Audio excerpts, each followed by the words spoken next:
Welcome to Girl Choose Yourself, where we're trading self-doubt for self-trust and settling for soaring. I'm your host, Emer Zone, and together here we're building the confidence to create lives so deliciously bold that they scare us a little. In the best possible way, of course, because life's too damn precious and too short to stay cozy in our comfort zones.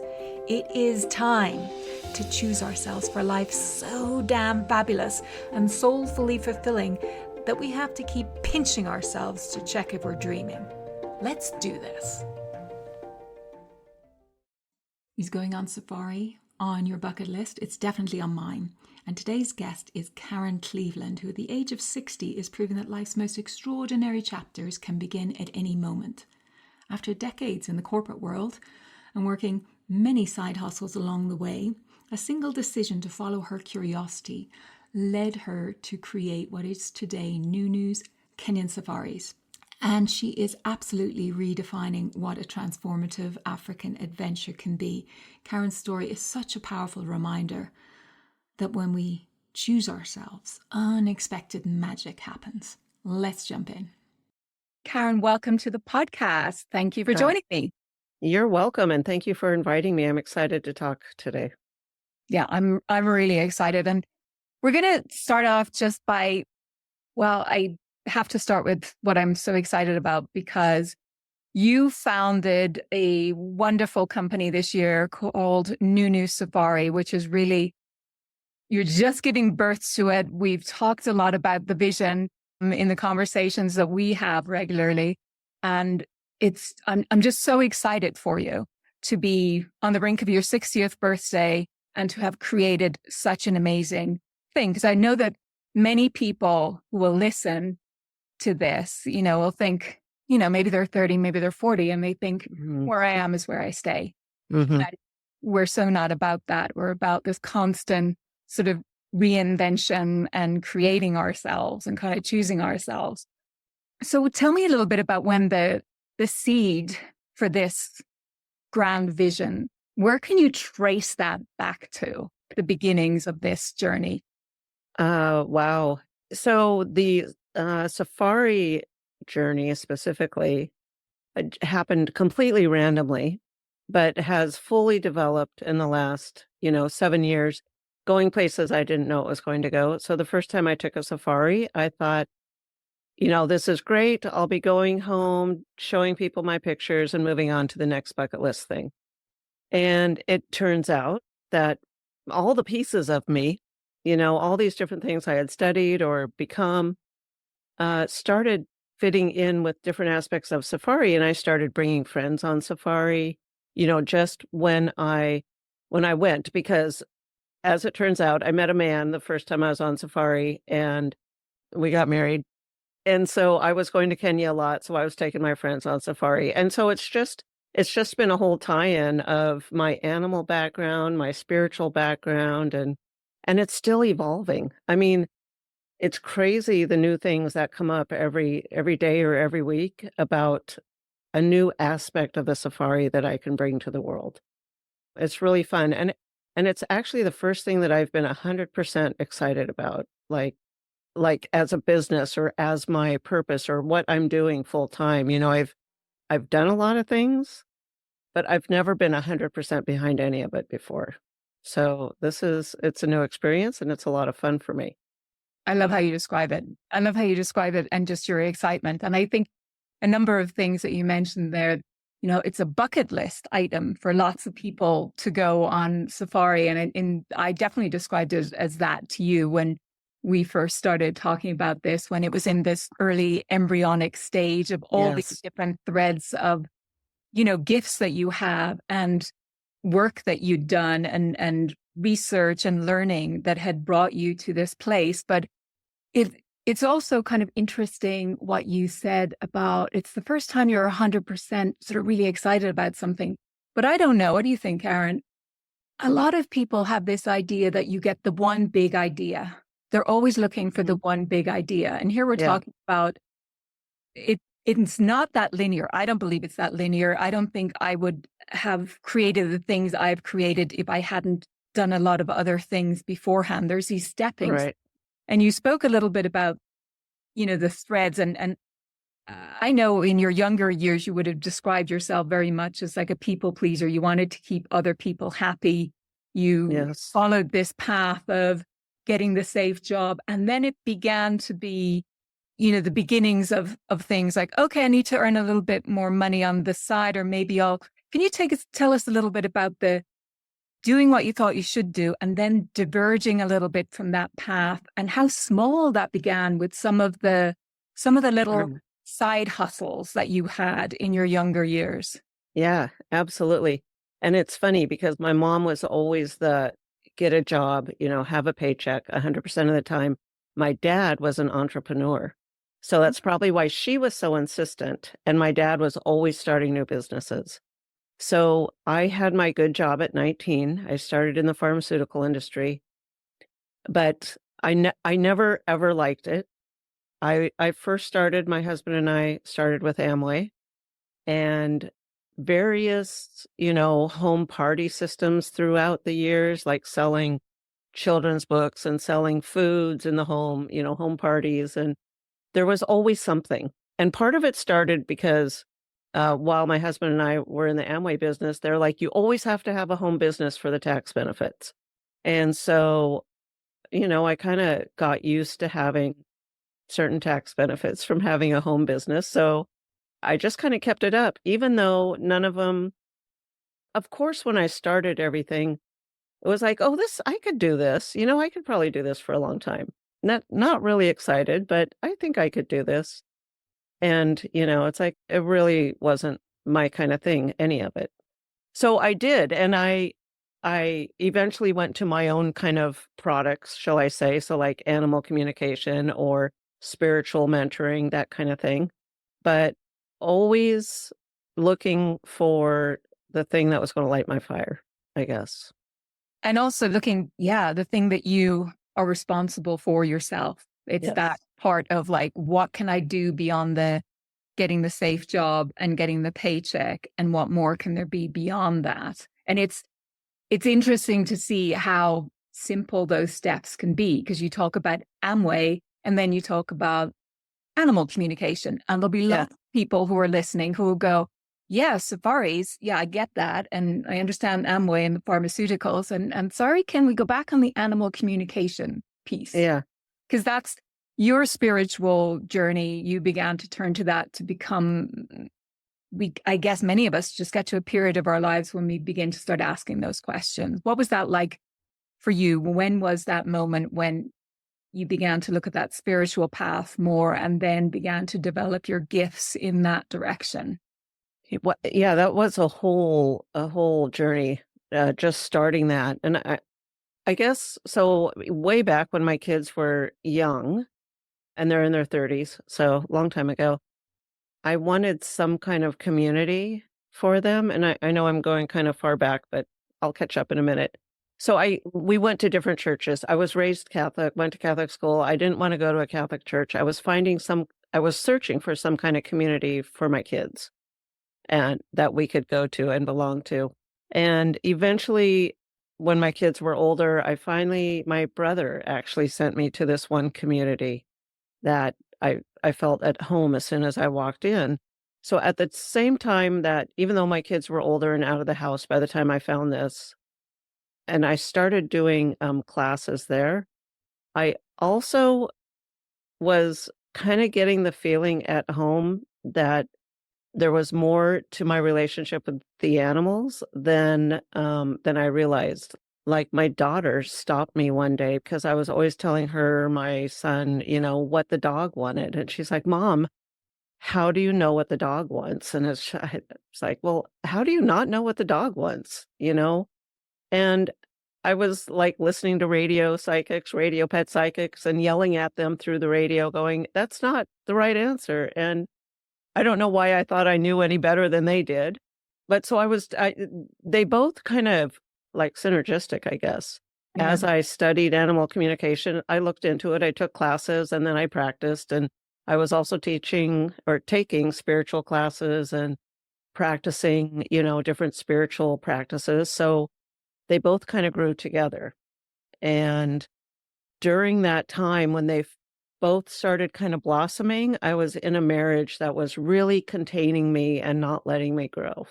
It was like I would go to my class, I would feel so expanded, and I'd come home and I literally felt like I was put back in a box. It's like, Wow. this is not working for me. I don't know what to do about it. It was my second marriage. It's like, but something's wrong here. So, Yeah, yeah.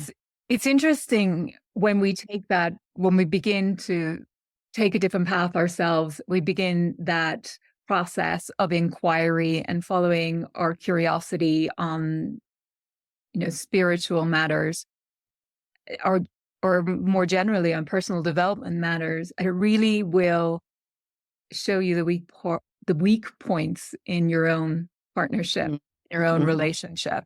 You'll find out very quickly whether you're in an expansive Yeah, relationship where you becoming all that you can be is welcome, or whether you are loved or for the version of you right. that the other person is most comfortable with you being. Yeah, absolutely. So true. So true. And I had a really hard time. I was feeling like a failure in wanting to end the marriage. And I didn't know how on earth I was ever going to do that, how I was ever going to tell my mother or my Mm. family. And I actually thought, well, maybe I can just wait till my mom dies, but it didn't work out that way. That's going to resonate with a lot of people. The idea that you're in a relationship, you can't leave the relationship because you're going to disappoint these other people beyond the relationship who have Yeah. belief that you don't leave a marriage, you stay Right. to fix it. Right. It's almost embarrassing for them. I had a very good friend who left her marriage, and I think her mother said something, "You can't come back here dragging your failed marriage behind you." Oh my And I gosh. was like, wow. Yeah. I said, well, you can come over and stay with me. Yeah. Um, it is difficult. So how did you, when you're thinking about that and you're saying, well, you didn't wait until your mother No, passed away. I didn't. What happened for you to make the choice and the decision to step away from that? Because I know when we talked about this, you had some pretty rigid beliefs that were holding you kind of very constrained. They weren't very expansive beliefs about you in the world as a woman, that Right. you needed a man for certain things and that you couldn't really count on yourself to be able to create that safety, that security in the world without being in relationship with a man. Can you tell me Yeah. what beliefs were and then how you moved beyond them? Yeah. I had actually identified one of the beliefs in a money class that I had taken that I primarily got from my mother, that men were lazy and women had to do all the work and make all the money, and but we still needed them in order to have the what's the word, to have the benefits, to in order to fit in. And there's a word that is at a loss right now, but we needed the partnership, right? So as a woman, I couldn't do it. And moving forward just a little bit, after I did finally leave him, I just strongly believed I could not buy a house by myself as a woman. I strongly believed that I had to have, a down payment and a perfect credit score and all these things that I had to do some work to heal. But back when I was in my second marriage, I did a lot of reading and a lot of listening to CDs at the time, probably tapes. And there were two people that said things at one point. Carolyn Mace said, she literally gave me the words in her CD's Self-Esteem that I said to my husband. And I don't remember exactly what it was, but it was something like, I have to do this for me, and I don't know what our marriage will look like after this. Something, not directly attacking him or anything like that. And then Mike Dooley also said one time, you will do what you have to do as long as you can, and then you just won't anymore. And which meant something to me, because it's like, you'll just do it until you just can't do it, so don't try to force it. If you're not ready to leave him, then you're not quite ready yet. Eventually it'll all work out. And as the universe had my back, I accidentally texted my husband one time something that was intended for my son, and it was about my husband, and it was what was the icing on the cake that I said, "Yeah, that's true. I want a divorce."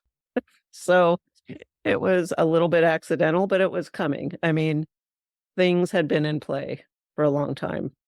Yeah, obviously we've all sent, the emails and the texts to the wrong person, but that one was quite a significant one for the time that you were in and the circumstances. And I think it speaks to what you've said, that sometimes we try and force things time wise and we don't trust divine Mm, timing. mhm. Uh, I think Yeah. it's a difficult balance sometimes. Sometimes we're waiting for a sign, or we're, we're waiting, and we're Right? not kind of tapping into our own power to say, no, it's up to me. And so we wait far too long, or we never leave situations that Yeah. don't serve us.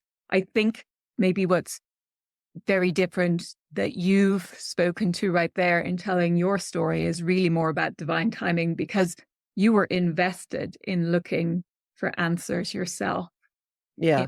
in listening to those CDs and tapes, Yeah. and just kind of going, this isn't right, and I need a solution. Yeah. And I think lots of people who are stuck, who are feeling stuck, aren't doing that step. What do you Yeah. think of that? Was that the thing that made it you able to trust the timing a little bit more, or what are I your think a thoughts? little bit. I think I finally heard permission from people. But I will tell you, I had palm readings. I went to psychics. I went to had my the runes read or whatever they call that. You did all the things. I love I it. I have runes. Another yeah, time, another time. yeah. And I knew the answers. Obviously, I Mm. knew that it was time. And I was just afraid. I was just afraid. All the signs, everyone came up with the same answer. It didn't matter which palm reader I went to, or which psychic, or which candle they told me to light while I was, in my bath or whatever. They all kind of had the same answer. And I just had to learn to trust the answers that I knew were already in me and to take the action. Yeah. Because it is scary. I mean, I am fully aware it can be scary because you don't know what's on the other side. So, but I Yeah, think I think all the reading, all the listening to people, I was just trying to build my self-confidence. yeah, and that self trust, and also something else. Mhm. When you were saying that belief that you had to heal, I think that's quite an unusual belief that you inherited from your mum. That Mm. meant lazy. You have to earn them as a woman. You have to earn all the money and do all the work, and they're Yeah, there for sort of, I don't know, social acceptance. So that you can normalize this partnership. right. That's quite an unusual money belief, that the woman has to do the earning. And I think because you were in that position, when you did have that self trust, you were an earner. So there are many women who may be True. listening who brought up kids and they stepped away Yes. from that earning role. And then the decision to leave a relationship that's no longer meeting their needs, is complicated by that issue. But that wasn't a complication for you. But then you had this unusual one, although you've been earning and Yeah. doing side hustles since you were Yeah. 19, you had managed to also take on a belief that as a woman you couldn't own a property by yourself, or you couldn't buy a property, get a mortgage. You had to have all of this perfect credit score and Yeah. the rest of it. But when did you become a homeowner, Karen, in your own right? Yeah.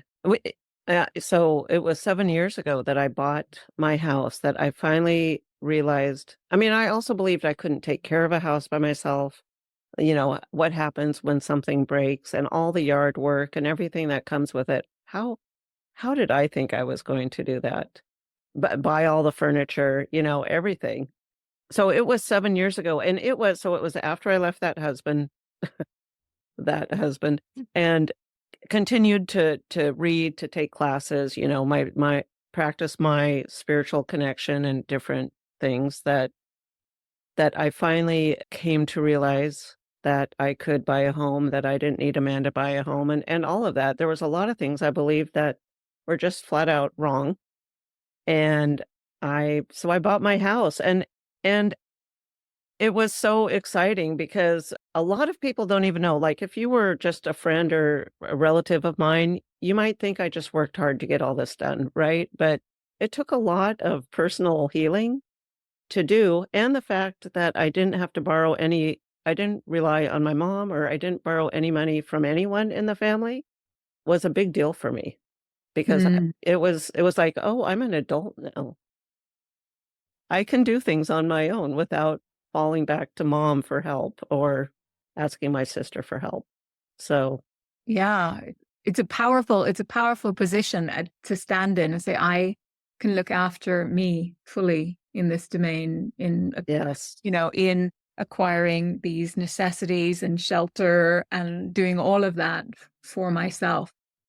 And it's strange that we're saying it as, women in our 50s, and Right. we're talking about this realization, but it really speaks, I think, to the deep, deep conditioning that we grew up with, Yeah. that there always had to be a man in the picture for you to be safe and secure and be able to have the things. It's changing now. Yeah. Definitely. It's definitely changing. But for women who are 40s, 50s, it felt like, yeah, you were never actually going to have to be doing it all by yourself all the time. Right. It was always going to be this person. And when Right. that kind of breaks up a bit, you find a lot of tragic stories of women who are almost left in sort of a childlike way, where they don't know how to handle the money themselves. They don't know how to Yes. do a lot of these things that we feel every woman should know about. You Yeah. should, to buy your own home, to run your own finances, to look after yourself in the world. And it's just not so. Yeah. Yeah.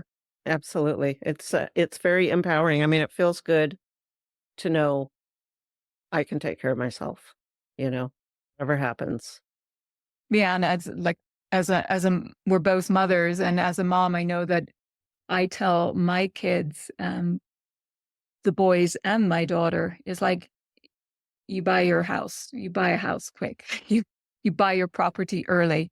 You want to get to own your property, and find be a property owner in your own right, regardless of who you're in relationship with. Mm, mhm. So I love the story of you meeting your now wonderful husband, with whom you are in business with NuNu Safaris, because there were a number of friends who were going on safari, right?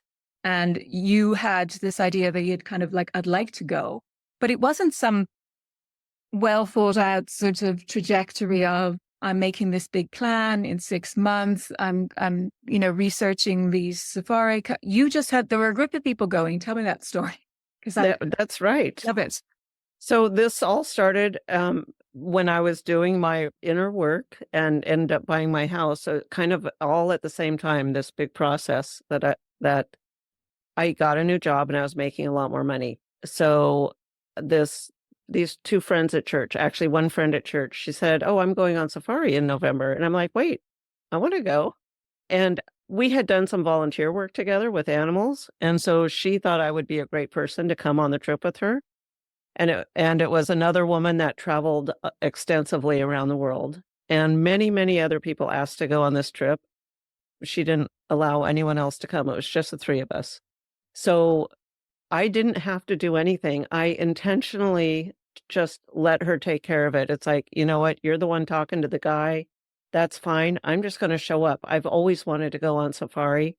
I've never been able to figure it out, how much money, the price she was telling me wasn't that expensive, and I was a little afraid I wouldn't get time off work because it was a new job, and Hmm.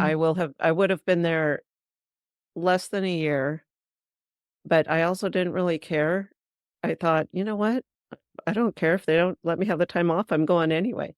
So, I just really turned everything over. I didn't know any of the names of the parks, anywhere we were going, nothing. I just showed up, I did what she said, and went on safari. What? I love the level of trust though that takes. And it isn't accidental that you have that level of trust. As you say, you've built it Mhm. consciously through all of the work that you've done, step by step, year by year, following the threads that you felt, pull me in that direction, explore more. And that just built that so that Yeah. you have that trust in divine timing. You have that trust in, hey, they don't give me the time off and, they fire me is pretty much what you're saying there. I'll get another job and I'll make lots of money and it'll all be Right. good. But you went and you had a really great experience and you met the love of Yeah. your life, who you're now married to, very Yeah. towards the end of this trip, right? Yes. Yeah. The trip, we get there, it was magical. Every day was more magical than the last. It was like, "Oh my God, I can't even believe it," tomorrow can't possibly be any better than today was. And then, tomorrow would get better somehow. I say, fortunately, it was the end of the trip that I met him because I might have been focused on this whole boy thing if I had met him earlier in the trip. So I'm glad I wasn't. I'm glad I enjoyed the animals and everything. Um, but yeah, so he randomly joined our safari. He was our guide's brother, and he was coming to learn how to guide with his brother just for the last 2 days of our safari. And I will tell you, speaking of trusting self, having faith in something, it's not easy to have a long distance relationship with someone in Kenya. And there were a lot of times I wanted to just stop it, to end it. And I would go into meditation or some kind of prayer or something, and, I would hear these things, like, get these messages like, "You're gonna let your shit get in the way of this, or you're gonna let something stupid like that get in the way of something big." And not that I ever knew what might be coming, but it's like, "Okay, no, why would I let something get in the way?" Kenya has really bad, cell phone infrastructure, so I might not hear from him for a while or something like that. Just, small things that if they were in the same city as me, it might be a big deal. There might be a reason for it, but I just kept trusting and listening and just having faith that I was doing the right thing step by step. So, yeah, I mean, And now you're it's married it's to him. and now I'm married to him, and it is kind of crazy that we have this business because we didn't actually say we're going to start a safari business. It just came together this year. My taking people on trips, him knowing how to be a guide, and we had, I don't know, it just came up that we should buy a vehicle, and if you buy a vehicle, you have to have a business. So it's like, oh, poof, okay, we have this business. And now, as I said earlier, so many aspects of the safari business are coming forward that it's really exciting. It I is. can't You I just can't can't wait. wait to see where it goes. That's all. I Yeah. can't wait. I remember, just for the listeners, I know Karen for several years now, and we meet pretty much weekly in a small business group. And so it's been so exciting to watch this journey from this little spark. And I just remember looking at you when you'd be talking about all these things, going the animal communication and just what you were what you were doing on the spiritual level and your deep love of the country and the whole idea of, and I was going, gosh, Karen, it's just like a bucket list thing for me, go on safari and you just be the perfect person. And all of these, and now it exists. I'm so excited. I'm going to be going on safari with you one day. I have to get these little marathons out of the way first. My traveling here, there, and everywhere to run those marathons. But tell the listeners a little bit about what a marathon experience might be like with NuNu Safari, because I think they are really fabulous. And so paint us a Yeah. picture of what it A safari experience. And I do want to like. also tell the listeners, yeah, that Ema really helped me put it in focus sometimes and to say, what are you thinking, Karen? No one else does this, focus, get a grip.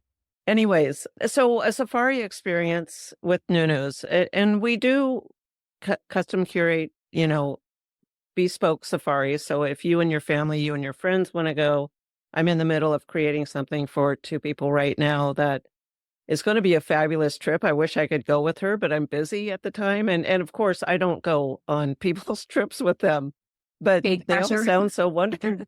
She's like, I want to go with you. Yeah.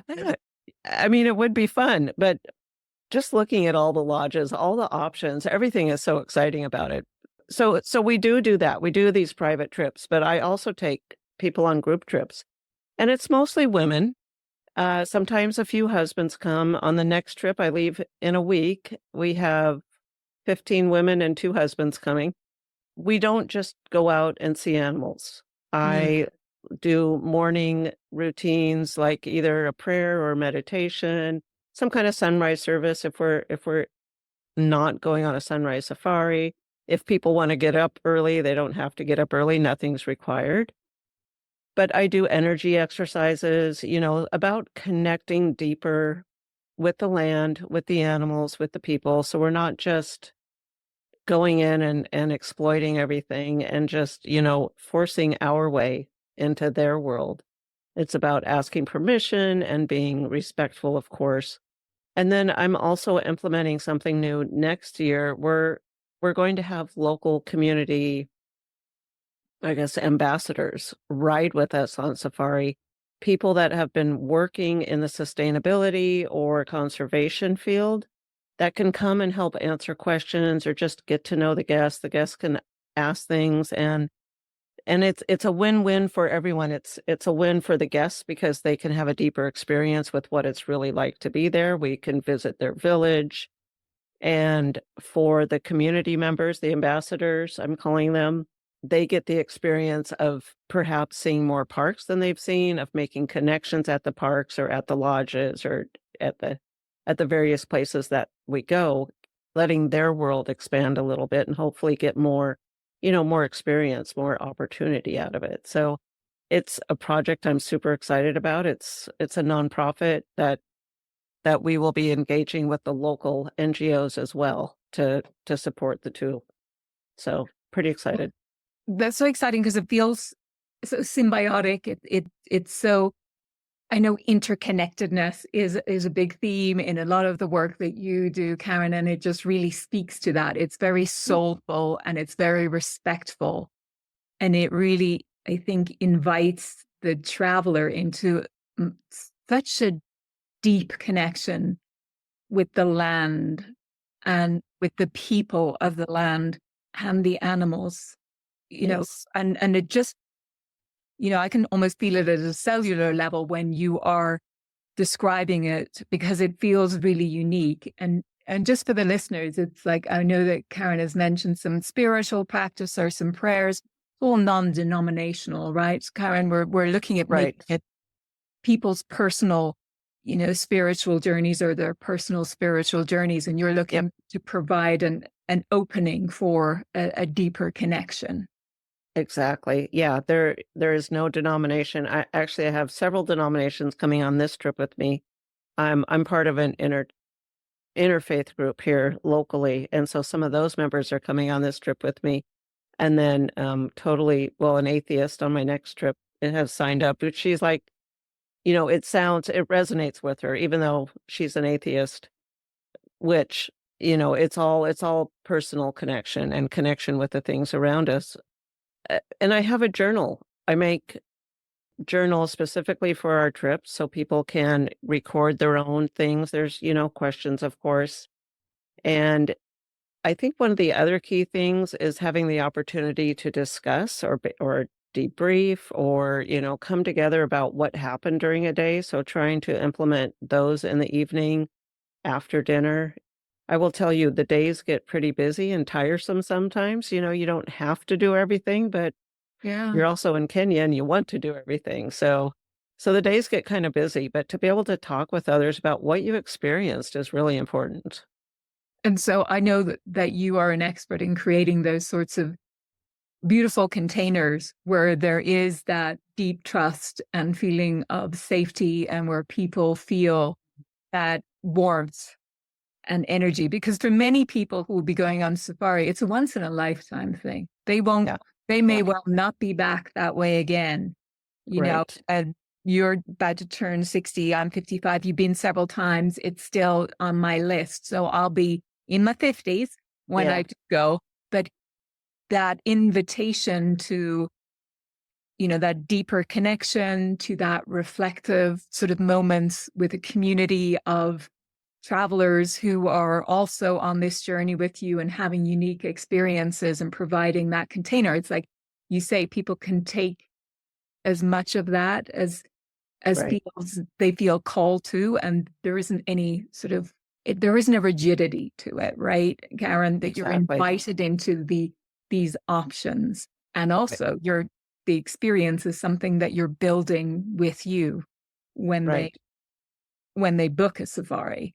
Yeah, exactly. I mean, they can participate at the level that they are most comfortable with. I definitely encourage, deeper conversations and such, but it's really up to the person. So what fits for them, and sometimes they end up doing things they didn't think they would do, and it's more meaningful for all of us when that happens and more fun. So, Talk to me a little bit about what makes going on a safari with you different from the point of view of the unique gift that you have as an animal communicator and the work that you've done there. How might if I'd been on another safari and then I go on a safari with you, what am I going to notice that's different there in how we're interacting with the animals? I think it starts with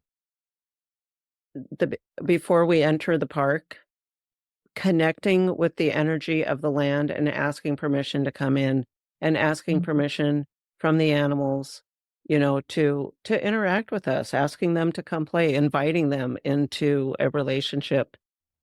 And a lot of people do ask me, and I think some of them do it a little bit jokingly, "Hey, what are they saying, Karen?"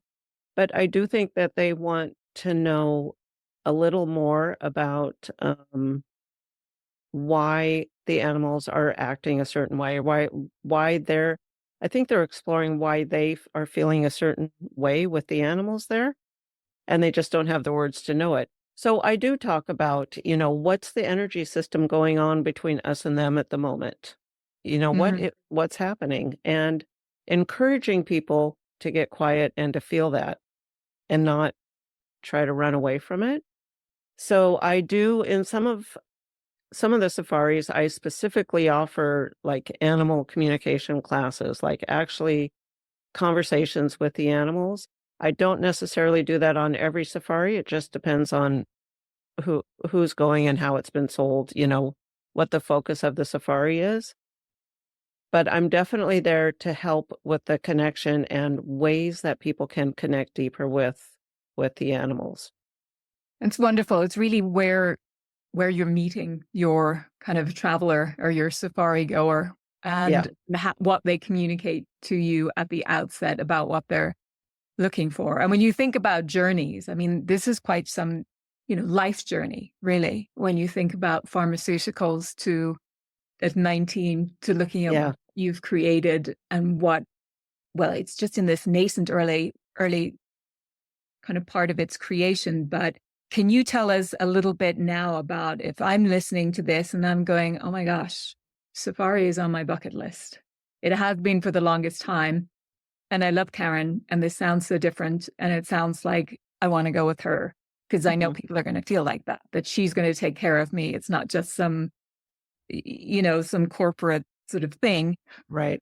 What's on the calendar looking into 2025 if Mhm. somebody is looking for that adventure in the next 12 months? What might you be able to offer to them?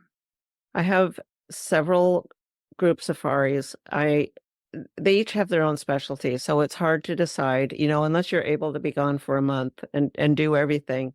So one of the safaris is focused on the rhinoceroses, and we actually get close and up front with rhinos, and including the only two remaining northern white rhinos on Earth. I saw the last male when I went on the first trip.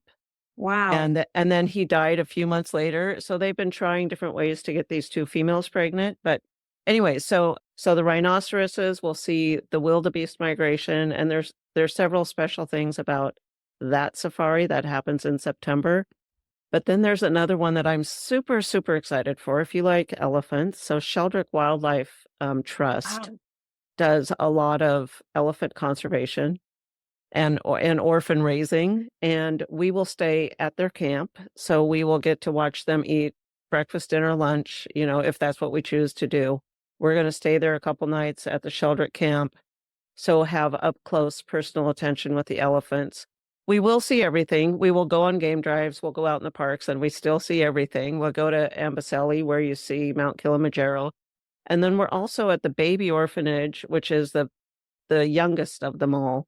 We will have private time with them to physically interact with them as well. So I'm really excited about that because elephants, there's a saying they never forget, and they really don't, but it's so much bigger than that about how they communicate with everything and how their presence is. And the elephants are truly like great teachers for us, you know? And yeah, I'm kind of speechless about how to describe the elephant relationships, but it's going to be such an intimate experience, and the size of the group is limited because of the shelter camp. There's only so many rooms, so that's limited. That's that's really exciting to think about such an intimate experience and such a curated experience. And I love how you do these safaris where there is this particular core focus that will be of particular interest to people like elephants, Hmm. rhino, wildebeest migration. But you're going to see everything else as well. You are going to go Yes, and see, what do they call it, the big five anyway as well. So you're going to get all your photographs and you're going to get a very special experience on one right, right. particular area as well. So I'm, I want to talk to you for ages and ages, but I'm looking at our time and thinking we will probably have to pause now. But if you were giving somebody some guidance, like, well, then maybe lots of women who are midlife, who maybe think they're midlife, 35, 40, or think they're maybe a little bit stuck with where they are and it's just too much to envisage, making a change. Mhm. What advice would you give to somebody who's at that younger stage feeling maybe this is as good as it gets, or I can't even imagine making a change? Any words of wisdom as you look back on your own journey? I think that the only real thing that eventually made the difference to me is to keep, I think you said it earlier, being curious and know that perhaps there is something more. And so whether it's reading, whether it's watching some kind of movies, I just remembered I was part of a spiritual movie group. I don't remember what it was exactly. So we were watching these movies too. But anyhow, listening, to MP3s now, these days, there's so much information out there. So you do have to be discerning. And even if you just take 2 minutes a day to get quiet, to kind of check in with yourself and how you feel about something, to kind of allow that spark of inspiration come in, turn the TV off, turn the radio off, and just kind of allow a little bit of something from outside to inspire you. And know that it can change. No matter what, it can change. Something can change. And it might take a while. Excuse me. It might be hard. It might feel hard, but it's possible. Mm, I Yeah. love that, Karen. And I love that in this very busy world that we have where there's so many distractions and it's so easy to just get pulled into scrolling or self-soothing Yeah. and thinking I can't change it, and such wonderful advice to switch that all off and give yourself some quiet space to let the Yeah. sparks of inspiration and those little signals to say go in this direction, because often it's a whisper and you need to Right. get quite quiet to hear it. Exactly. Karen, you're amazing. I love you. I'm going to miss you Yeah. when you're off traveling. tell people where they can find you and where they can find out about these wonderful safaris that are coming up in 2025 and sort of get on your mailing list and everything so that they can be learning more. Yeah, absolutely. So NuNu's Kenyan Safaris. NuNu is NUNUS, Kenyan, safaris.com. You can also find me at RevKarenCleveland.com, which will direct you to NuNu's. I'm on Facebook. I'm only lightly on Instagram, but probably easiest to find NuNu's KenyanSafaris.com, where you can sign up for a list. You can check out the safaris that are available, the groups, or you can request, for us to create something for you. That sounds like really exciting. We'll put all of that in the notes with this episode, so you'll be able to get all those links and sign up as soon as you can, and you'll be seeing all of the wonderful experiences that Karen has on safari and the people that she brings on those wonderful adventures. Yeah. Karen, thank you so much for a wonderful Yes. conversation. Oh yeah, it was great fun. Thank you, Emer. Thank you so much for choosing to spend this time with me today. If you enjoy the episode and it resonated with you, please consider subscribing and share this podcast with someone you know who would benefit from the message. If you'd like to take things a step further, you'll find some free and paid resources in the show notes. And until next time, in the unlikely event that no one has told you this yet today, let me have the profound honor of reminding you that you are truly magnificent and the world is a far better and brighter place because you are here with us all. See you next time.